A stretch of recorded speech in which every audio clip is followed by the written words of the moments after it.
फलटणवरनं आता चालू दवाखान्यावरनं मिसळपाव चालला दोघांना. कशी कना खातात बघा ते.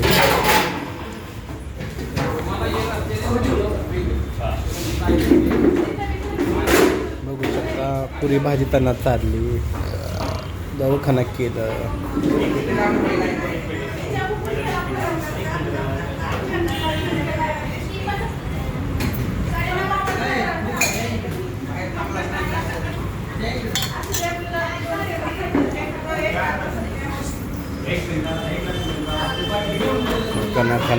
कना खातात. जरा खर्च झाला पाहुणा.